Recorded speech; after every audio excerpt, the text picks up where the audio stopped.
welcome to this special episode of the Software People Stories.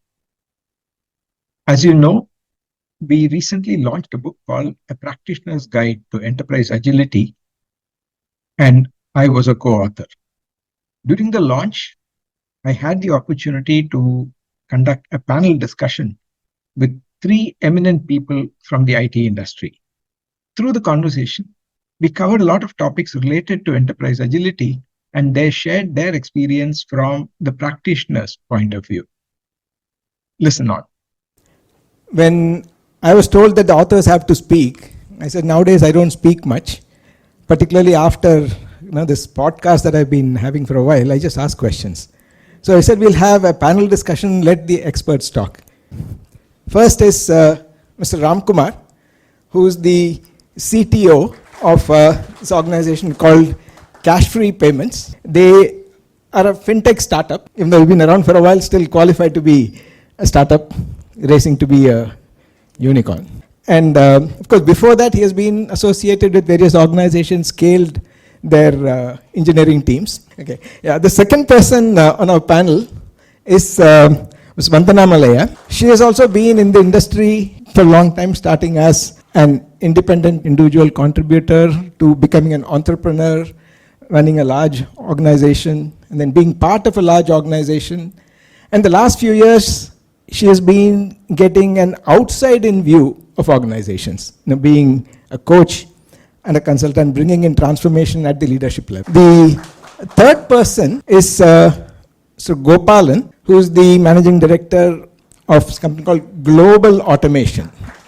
Before we start, since Ram said he wants to say something, we'll say if any of the guests have something to say.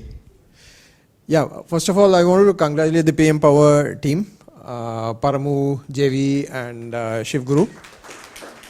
And particularly, right, like I think they also do the mindfulness session. So from outwards, we are looking inward. And the relationship that I see is after our normally physics, chemistry books in like 12th standard, everything else we look outwards for books, especially in, say, if it comes to management and leadership.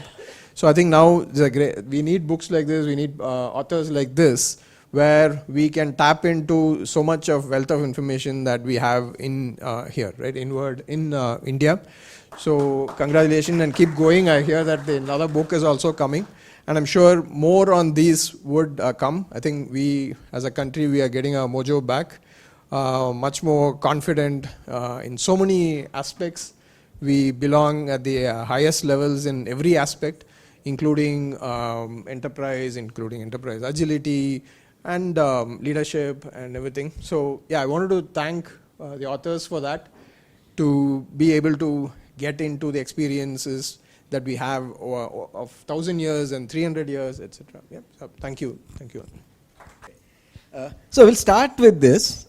Because we are not talking about agile and individual projects and what they do and so on. Since we are talking about enterprise agility, just to understand what is enterprise agility to you, and particularly in the context of your organization.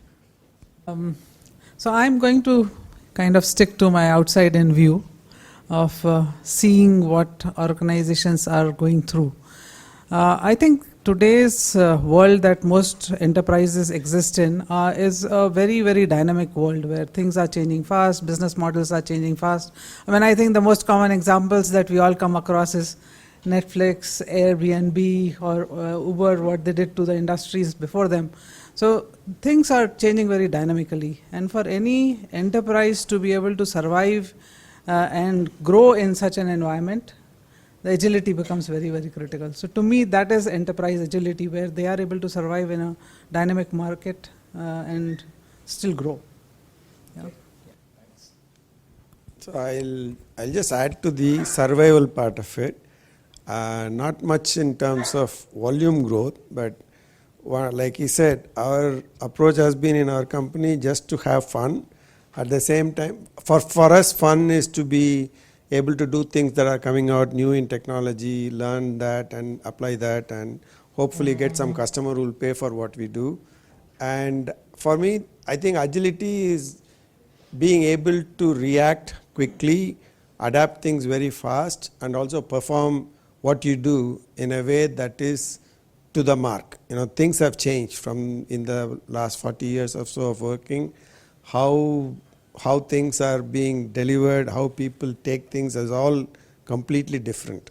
I don't think Swiggy was something that you would have imagined some years ago. So everything about life changes, and as a company you need to be able to adapt to all those changes and be alive, and that's actually what I think is agility. And as an enterprise you need to be that. Many times when I sit and listen to these guys about some of these companies where some portions are very agile and they are actually trying to do a lot of things, but there are others who impede the performance of these things. So to be an enterprise that is agile, everyone needs to participate and everyone needs to be part of the whole journey. So that's what I would say is enterprise agility. So Thanks. I think they covered the need part. I think enterprise agility is a must-have in today's situation. And being in the fintech space and a startup, we see it every day. Right? We released a very nice feature which we were extremely proud of. And then 1 week later, competitor has released the same thing. Right? So yesterday I had to post it to the team saying, right, like within just 1 week, they have been able to release it. So it's really even for survival thing, but it can be converted into a differentiator, right? So the need is there, but it's extremely hard, right? Just like we need to go to the gym, but it's a bit hard to keep us fit, right? So maybe some parallels between enterprise agility and personal fitness as well. And it was a good, for some reason, right? We all do these things, but first time I maybe heard that two terms together, enterprise agility. I've heard a lot about agility. We know that the company needs to be agile, but I think that thing that I was thinking, what else is similar to this? Then so thanks for those terms also, makes us think more.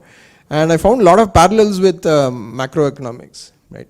So an enterprise and a country are only different in order of magnitude, right?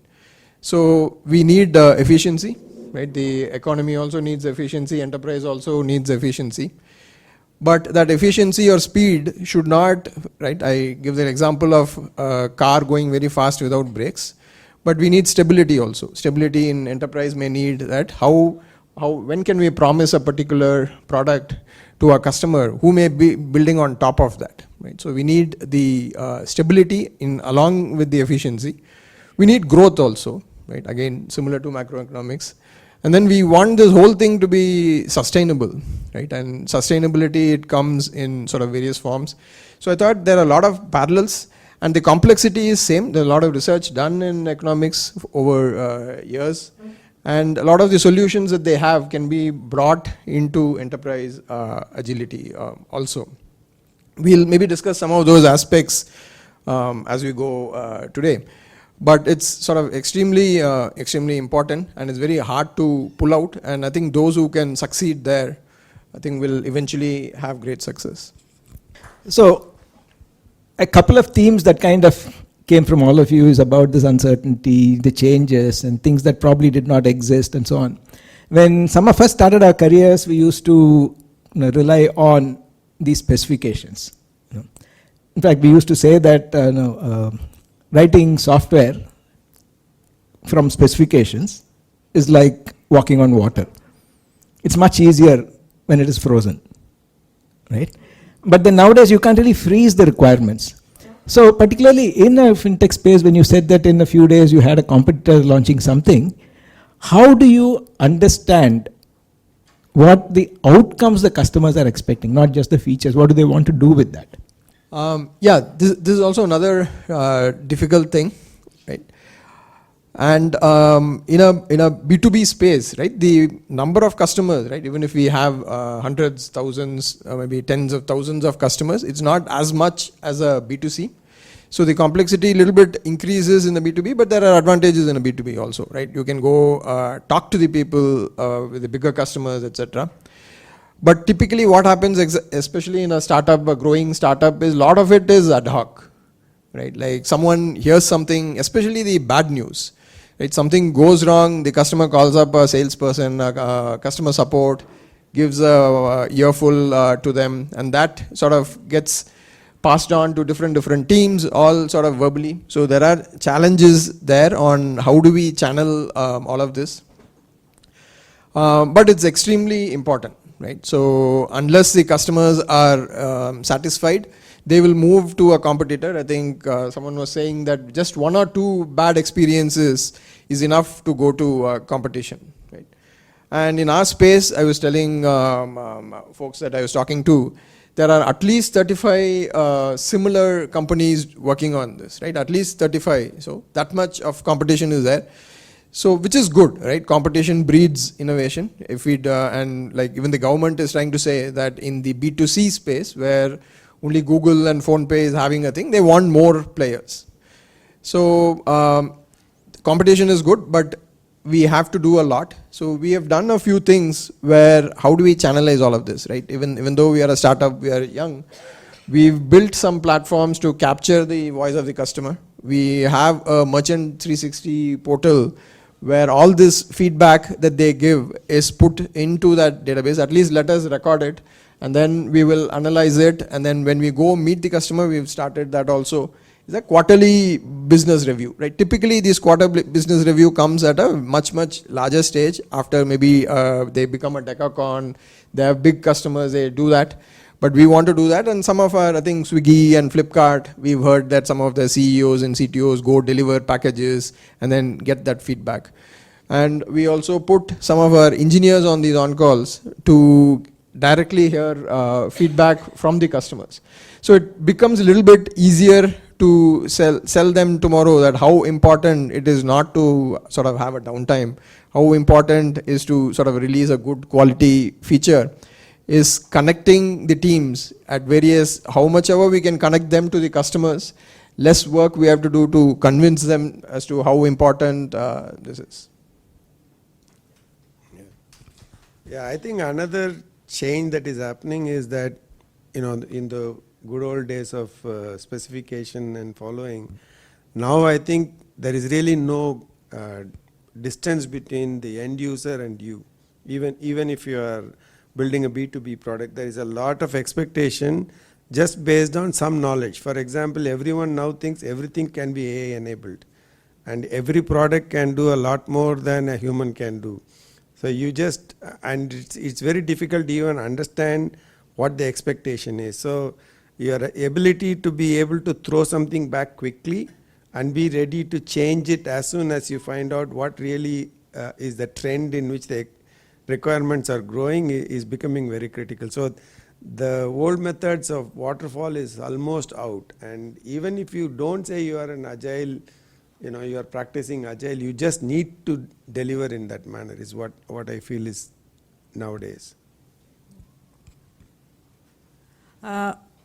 Completely different perspective from this. I think today it's become very critical that the engineers who work on the product development, testing or design or whatever be the space, I think they are very well versed with the business, which was not an ask when we were developing. I mean, I think for us it was sufficient if we knew just the functionality that we were going to develop, never had the big picture of what we were developing.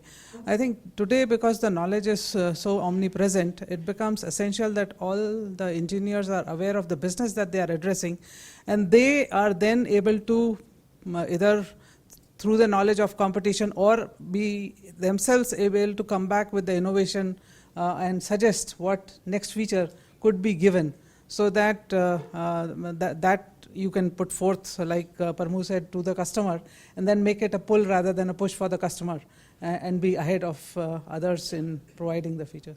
So that leveraging the team's knowledge rather than just depending on the requirements gathering person or the interface with the client, I think is essential. Yeah, that's very interesting. So in this situation, if every individual starts running in a different direction, because ultimately software development is a team sport. So what have you seen as practices or any patterns of leaders who understand that leaders have a vision, who think a little ahead, conveying to the team or helping them connect to the larger goal of the organization? I think all of us would have heard of OKRs, right? So I think that's the flavor right now. And it's pretty good, right? Like compared to the earlier 3-letter acronyms, I think OKRs are working really well. And we use that to convey our OKRs.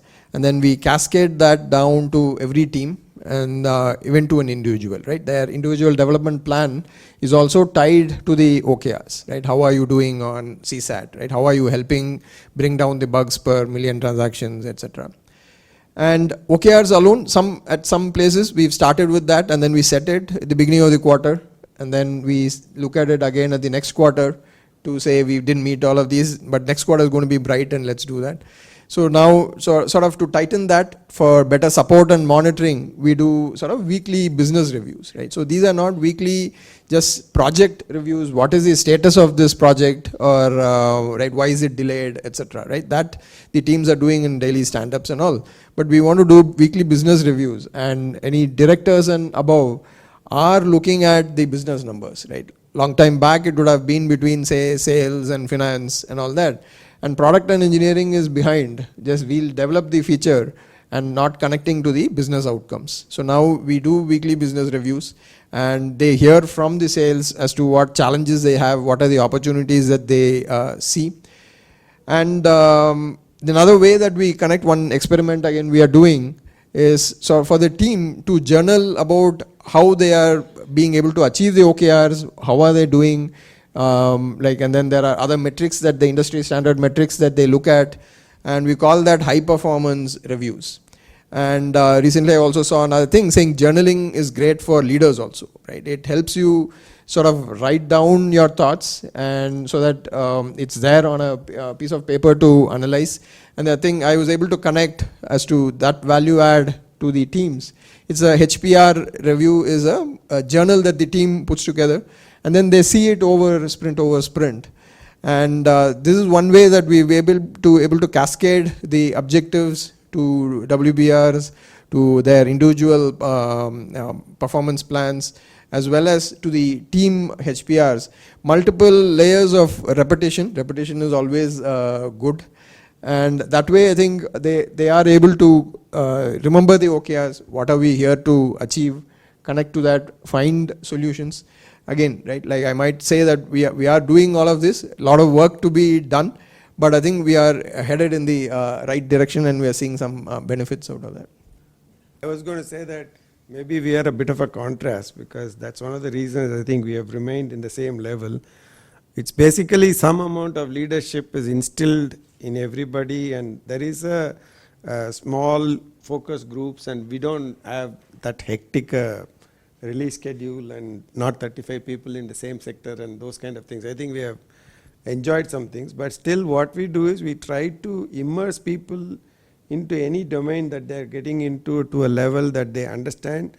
And even if the leader says, if they are not into it, they don't appreciate what is being told, and they just run all over the place. So the collection of ideas is one thing that we can get from anywhere, but the decision is, there's a leader who decides and says, okay, we are going to pick these things and do it. Yeah, I mean, I think kind of agree with you. The leader's role in making sure that there is clarity of purpose with all the team members, I think is very critical, and perhaps that needs to be repeated, because over time people forget what they had heard, and so kind of bring that clarity. And then alignment of their roles and responsibilities with this. So are they clear of, if we are building a Taj Mahal, what is their role in building that Taj Mahal? And do they understand it very clearly, and they know how that progress they make on a day-to-day basis makes the whole structure. So this, I think, like many people achieve it through stand-up meetings and things like that. But is it being done with that rigor, and is that communication from the leadership happening frequently enough? Also making sure that they are skilled enough to be able to do that as they go forward. Yeah. Good.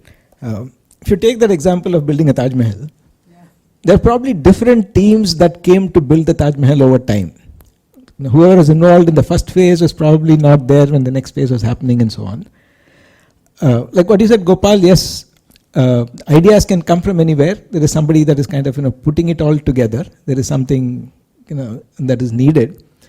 And in your case, Ram, when the industry itself is so dynamic and the company is also growing, I've seen two different models of organizing teams and organizing work. One is that based on the work requirements, based on the demand, you configure teams. Suddenly, people come together. The other is you have stable teams. Like the cell-based working even in manufacturing, where the team is stable, and depending on the work, it may go to one team or many teams, or you choose that. What have you seen, or what have you used, or do you think there are pros and cons for these? Yeah, so I think the stable teams, I would maybe draw an analogy to mutual fund. We don't want a mutual fund manager to keep the stable allocation across the board, whether a stock goes up or a stock goes down. Product bouquet of products and stocks is somewhat similar, right? So the requirement for a particular product, the demand might increase, more features may be needed. Tomorrow some other thing might be thing. So I think a stable team in a dynamic environment will not be the best option, right? In a very, very stable environment, I think stable teams might work. In our case, for example, right, like if we have a stable team, we know that time fills work, and then work fills the team, right? So if there is a stable team and a product manager, they might have achieved 100% product market fit, they would have been the leader, but still, in order for them to grow, they are going to look at, okay, what more can I release, even though that delta ROI may not be there, and how do I grow my team? So we didn't want to be in that space where people think that a larger team that they have is the only way to grow, but instead a larger business outcome that you can deliver. Hence we are telling people that if you can build a new product, then you pitch that idea and get some folks. Right? So I think a dynamic team really, really works well for us. And the challenge there is people may complain there are too many reorgs, right? Matter of fact, in the last 1.5 years, we've done reorgs every quarter, aligning the teams with the quarterly plan. But we've been able to convince them that the team will also learn more. They learn different products, different technologies. And the other challenge is, like in manufacturing, we might say there is a setup cost, right? I set up this pipeline. Someone, I think, was saying that they had worked in monogistics, I2 and all. Then I remembered that there is a setup cost to set up a pipeline. And then you can't keep changing that, right? Once you start that, you have to produce 1,000 items there. Similar to a product team, there's a lot of knowledge within the team that makes it very hard for people to move. So then we've started working on that, right? Like how do we make sure that a team member going into a team can very quickly in 2 to 3 days at least set up the environment and contribute. And so those initiatives had started, and recently last month we even tried one experiment. We had released some 12 ID verifications over 18 months, and we gave the challenge, can you do 12 in 1 month, right? So it's really 18x improvement. We got to 4 members from other teams, gave them that challenge. Now they had more people to think about. Otherwise the same thought process would have gone, right? It takes me 1.5 months to do a particular ID verification. Now I have to do it in a matter of days, right? But all of them were able to come together, put together, improve how they worked, and we've actually released it even 1 week before. We gave them 5 weeks. They released within 1 month what it had taken them 18 months. So those dynamic teams are able to come together with new solutions and better ways of working, because they know that 4 guys are coming into the team who have no context, and now how do I make them fast and really able to deliver, and they were able to change how they develop things. And so dynamic teams are really, really working out well with us, and we've been able to sell it to the people also that it's going to be beneficial to them. It's not just the company profit alone, but you can grow. And now after 1 month, we've asked those people to go into a different team, and they're still okay with that. So I think we are very happy with that experiment that we did in the beginning of 2024. I think I'm an old man. Dynamic teams are becoming a reality, but I don't think we are able to understand that too well. We still take our time. Everybody, the teams are very stable. Most of the people, the number of 70 is actually too big for us. We were a lot smaller and we were a lot happier. We did try during COVID times. We had a bit of a problem recruiting, and we did try to put some teams together for some deliveries, and I don't think we did it very well. And particularly when people are dispersed in different places and we don't have, so our strength is in getting them together and understand and immerse them fully in something and then build. That's how we have done all along. So I'm still not clear if we can manage dynamic teams as dynamically as these guys are doing, but it's becoming a reality because of the churn that has started, and it is because of the expectation, and it's just becoming too difficult. We still do the conservative way. That is why work from home is a big danger for us. It just didn't work at all.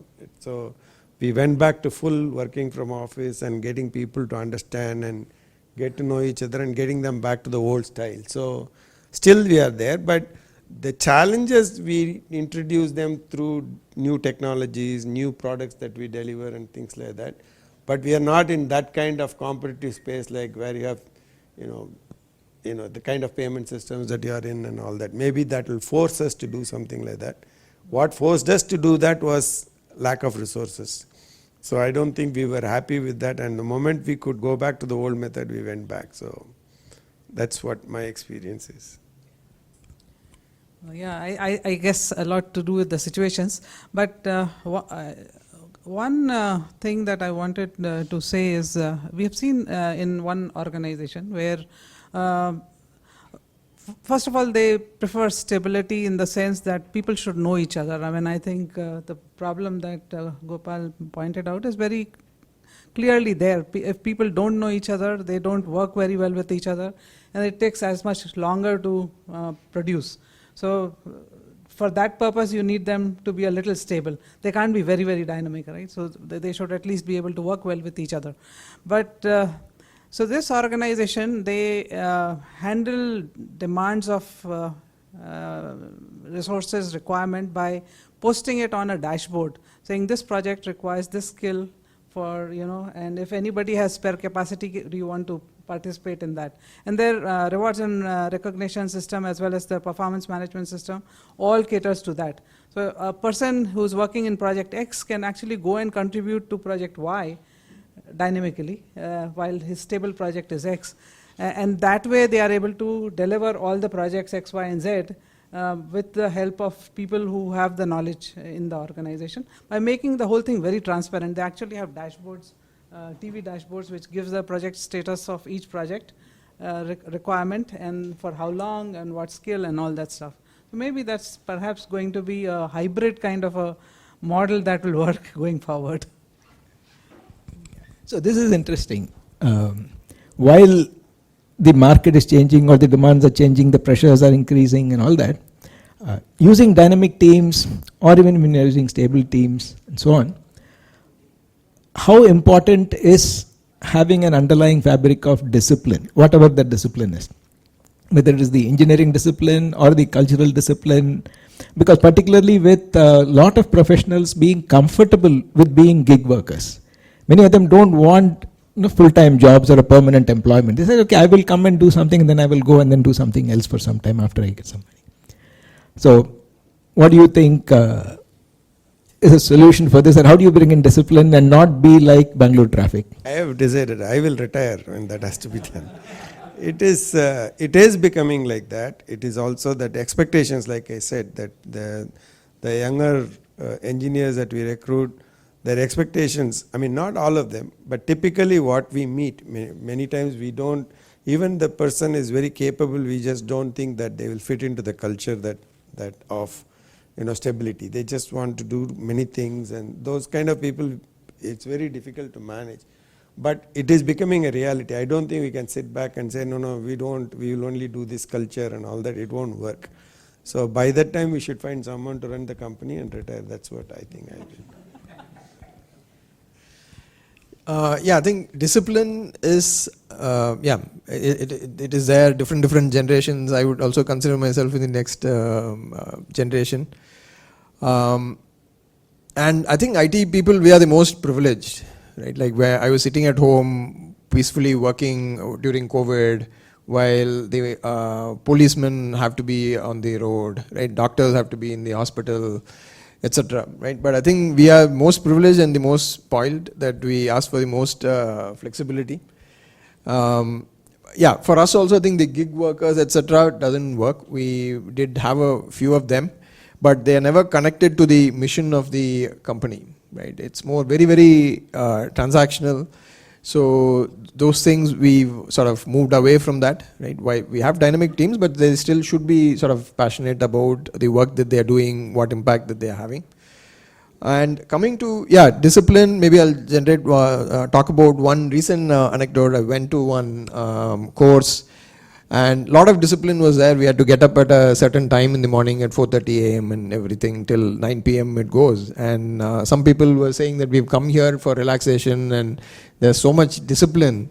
It seems to be a contradictory thing. Right? Then the teacher said that actually that is freedom. Right, restraints and constraints is actually freedom, and it seemed very, very not intuitive until he sort of explained it, saying that if you didn't have some discipline on the roads, right, if you didn't have that you have to go on the left and there's a stoplight, it'll be chaos at the worst case, or it'll be like a suboptimal thing. Right? Each one does their own thing, it sort of doesn't work, and I used that example after I came back with the team also, because when we start with some of these agility transformations, they see that their freedom is going away, right, some of the thing.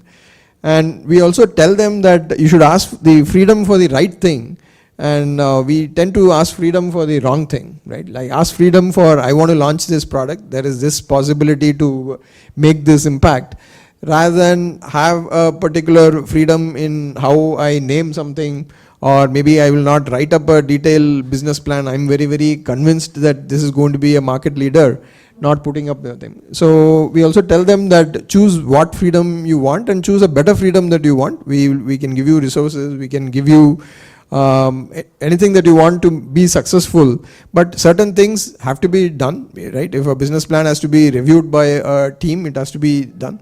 Although there is some sort of resistance, but when we convince them about these things, I think we are able to make some change even with the difference in generations. And I think the discipline, some of it is required, right? I don't think any organization will be able to survive with everybody running in different directions, so that's not a possibility. But gig work is out there. I mean, I think it's not going to stop. The new generation is kind of completely of the opinion that they should do what they should do. So I think for organizations to bring in outcome, what outcome they are expecting out of an individual or a team. And mostly I think one has to shift to team rather than individual, because most of the development work or the product development or services we provide is through teams. We are looking at these teams to be able to deliver an outcome and just focus on that. Now whether they do it by sitting 2 hours in the office, 4 hours at home, they do it by working 2 days in a week or 10, or working all 24/7, just doesn't matter. I think we have to shift from all other asks to giving them the freedom to do it the way they do it. So how they do it is theirs, but what they have to do should be, I think, the focus. Yeah, it's nice. Since the theme of today is about enterprise agility, when you're bringing in some of these changes, so to say, or when you want to do that, what are some areas where you face the new Newton's 3 laws or additional laws of pushbacks or friction, and how do you generally handle them? Some of the things that I think Sivaguru has also consulted with us, so he knows what are the things that happens with some of our teams, right? Younger generation, as we said, like they like a lot of freedom, and all of this is seen that someone wants to monitor you, and that's not the purpose. We are trying to enable them. So connecting to them, I think helps. There are a lot of biases also that, like in general, I think we are a little bit more on short-term wins versus long term, right? Like, so how do we convince them that time bias is there? And we are now a confident bunch also, right? Like, why should I convince anyone else that this is a great product, right? But there is a concept called bounded rationality. There's only so much that we can think, and after some time our mind gets fried and we stop thinking, right? So those are some sort of challenges that we face. And to overcome that, I think we are trying to push for a little bit more of a written culture, right? Like we picked up from Amazon's Working Backwards book. That was another great book, and they write a 6-pager about any proposal that they do. We are trying to sort of instill that, right? Why do I want to do that? How will I, what will be the press release, etc. So all of these are also changes that we are doing, but the questions that we were got is, right, I really want to release this fast, you're making me write all of this is sort of taking time, right? We have to, spend time, convince them, slowly change it, find some people who will adopt that one, and then once they see success, then other folks are also sort of thing. Maybe some of the other challenges that I see, right, maybe if I can give another example, is maybe the lack of sort of maximizing our outcomes, right? I don't know if that is maybe our 70-year baggage after independence. I think the person was saying that, right, like it was okay, right, like we got a CSAT survey of average. It used to be okay earlier, right? So we might see some of those pockets of okay, this is okay, right? Like we are like this is okay. So how do we change that to thing? And I think I would again go back to last maybe few years. I think our confidence, like I used to see these export quality bunions, right? That used to trouble me, right? Like I'm supposed to wear a sub quality bunion, and right? That is changing, right? I hope we say, right, made in India, and this is Indian quality. Another thing that used to trouble me was a German car made in, engineered in Germany, price for India, right? That was a slap on our face, right? That you can't afford a thing, but we are making a cheaper version for you. And maybe that little bit of those challenges we see when we try to say we need to be more agile, we need to release faster at all. Maybe that baggage, but slowly that baggage is going away thanks to a lot of our sort of government taking like path-breaking steps to make us all confident and be able to talk about these things. We are the #1 in the whole world in fintech. We do more transactions than US, Europe, China, all put together, and factor of thing more than all of them, right? We can't say these things in so many aspects, but I think it's been a sort of a revolution that has started and happening. And but we still see those pockets thing. And maybe one more challenge that I see is, I'll bring an aspect of the Karma Yoga. The teacher was saying that if at all Indians for 10 days, all of us did Karma Yoga, we would be the #1 country in the world, right? 1.4 billion people just for 10 days doing what needs to be done and doing it really, really well without anything, what is in it for me, right? What has to be done, and what has to be done in the best way to maximize outcomes. We would be world beaters. But realizing that and doing that, but instead of that, if we go into what do I get in this particular thing, right? Focusing on the thing, we actually lose out in the end. But if some of these aspects, and that's another thing I wanted to thank the authors, sort of bringing in sort of some of the Indian characters into the book, some of that ethos into that. And we have so much to learn from what we have. And I think bringing all of that thing, even whatever shortcomings or the resistance to some of this thing can be, I think, overcome. At a very simplistic level, I think the pushbacks that I normally notice are most of the times, the environment is very informal. So there is a fine line between informalism and indiscipline, right? So that's something that is very difficult to make people understand. So you say you can be flexible, then they don't know how to use that flexibility. They generally go into misuse of that flexibility. Like that. Another thing that I find is that, like you said, that whole environment, if somebody is coming to office and he sees only negative things all the way coming into office, and we suddenly want him to be professional. He doesn't see much professionalism from the time he left his home and coming to office. And suddenly when he comes here, he has to behave differently. Those are things that take time, saying that you should start the moment to be professional. Those kind of things, it can be done, but there'll be initially some resistance. So that's actually the biggest resistance we have is stopping people from calling you sir. So I think the resistance that we see in organizations that we work in is to let go of what they are holding. So if they believe that this team belongs to me and I have to allow my people to work with other teams, then it's turf guarding. And that is very difficult. So letting go is very difficult. Micromanagers, letting go the micromanagement and allowing people to start taking decisions or become coaches instead of micromanagers. I think that is difficult to let go. Cross-functional, especially like finance, working with marketing, working with the delivery organization, again, extremely difficult. They have worked in silos for so long that they love to guard their silos and they believe that is how they will grow. So I think these are some of the challenges that we see when we look at what is difficult to let go. See, as individuals, this is a kind of a professional, personal kind of a question. There is so much of context switching that you do, or that you need to do, whether it is with customers, with people, with technology, everything else.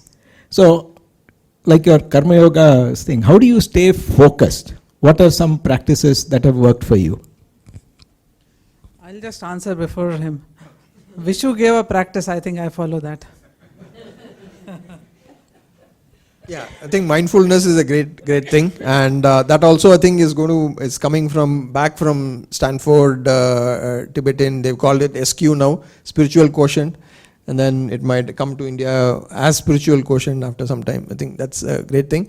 Another thing is to maybe I try to not lose touch with ground reality, right? Like, and ask a lot of questions and to understand. And another thing I read in that book is people asked Jeff Bezos, many people are coming to this 6-page review, but you ask much more questions and you're able to find many more problems in the proposal than others, right, who are much more grounded. Then I think his answer was, I start with the presumption that this could be wrong. And now I ask questions to prove to myself that it is right or wrong. And he starts with that thing, right? So if we do, I think that helps understand actually what they are doing. And one more thing that we do is accept that context which is going to happen, embrace it. It's one more challenge. Like we tell the team to embrace challenges, so leaders also have to embrace challenges, that context which is happening. And when some leaders tell me that, oh, this is very difficult, that right, so many issues, this customer issues there, I have to release this compliance issue is there. I give our example of our great Prime Minister Narendra Modi ji. That imagine like leading a country and so many things are going on and he seems to be knowing a lot of things, right? And if he can do that at a country level, we should be able to do at a team level. Yeah, so have some nice role models who are doing much tougher job than what we have, and ask a lot of questions and go towards a right first culture. When things are very verbal, we cannot be in every conversation, and then the silos happen, and then there are experts who knows that silo who have to take 30 minutes to explain to us the context. Then we go, another person has to explain to 30 minutes by the time the meeting is over. So I think the right first thing helps us get all the information asynchronously, and we can read faster than listening. So all of that I think helps. Since you said personal, I think not being an intellectual helps, right? So when I'm talking to you, I don't remember what happened before this session. So it's easy to do that. I mean, basically, I think we all crowd our mind with a lot of thoughts, which if you don't have the capacity, it helps. So it's simple that way. Thanks. Just one trivia, Ramkumar, when we came up with this model, we call it the iceberg model, where we said most of the things that you deal with are related to IQ. I mean, all the skills that can be taught, trained and all that. When it comes to people, we say there is an emotional intelligence or the EQ that is there. Below that, what is more intrinsic, we called it SQ first. But then there was some feedback, oh, SQ, it is not secular, it is not woke, all kinds of things. So we called it MQ. Okay, the mindfulness quotient. Yeah, it is, no. So we call it mindfulness quotient. Yeah, thanks. Yeah. If you would like to watch a video of this conversation, as well as more than 100 other videos from PM Power, subscribe to PM-Power Consulting on YouTube. See you there.